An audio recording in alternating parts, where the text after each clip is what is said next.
코로나19 집단 확진으로 신천지 내부가 혼란에 빠지면서 이탈하는 신자들이 늘 것으로 예상되고 있습니다. 이단 전문가들은 이탈자 일부는 교회로 올 가능성이 있어서 각 교회들이 이에 대비해야 한다고 권고하고 있습니다. CBS 연속기획 한국교회와 코로나19. 오늘은 5번째 순서로 교회는 신천지 이탈자를 어떻게 대해야 할지 이승규 기자가 보도합니다.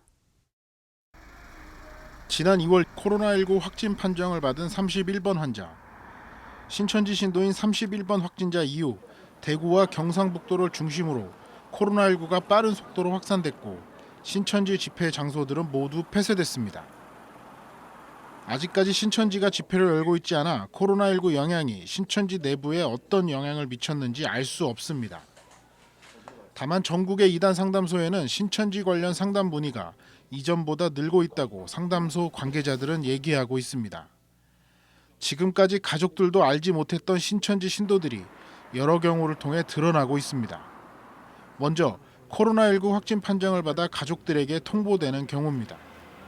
다음은 자신도 모르게 성경 공부를 했으나 집회 장소가 폐쇄돼 자신이 신천지 공부를 하고 있었다는 사실을 아는 경우. 세 번째는 신천지 신자 스스로 회의를 느껴 이탈하는 경우 등입니다. 이단 전문가들은 코로나19 사태로 신천지 신도 일부가 이탈하겠지만 조직이 와해될 정도는 아닐 것이라고 전망합니다.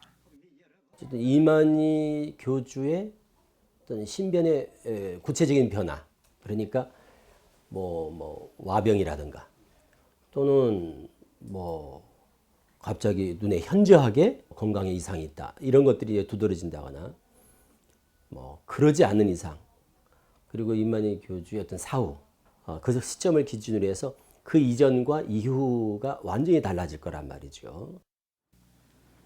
신천지 신도의 구성은 기독교에서 신천지에 포교됐거나 다른 종교 또는 종교가 없는 사람이 포교된 경우 등 다양합니다.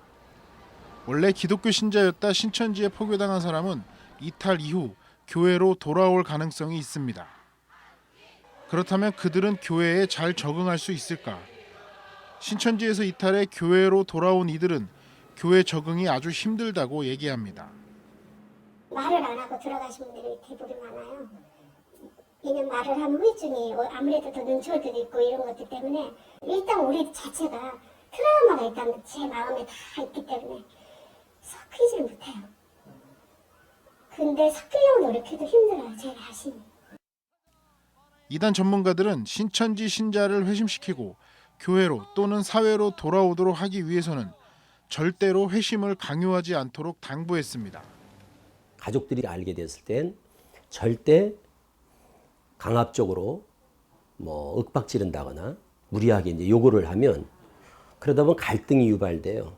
그동안 본인이 배웠던 신천지 교리가 잘못됐다는 걸 스스로 성경을 통해서 누군가 가르쳐서 깨달아서 이 신천지가 이래서 이단이구나, 이래서 잘못된 것이구나라고 본인이 심정적으로. 전문가들은 또 신천지에서 이탈한 사람들에 대해 교회가 경계심을 갖고 있겠지만 배려하는 것도 필요하다고 얘기합니다.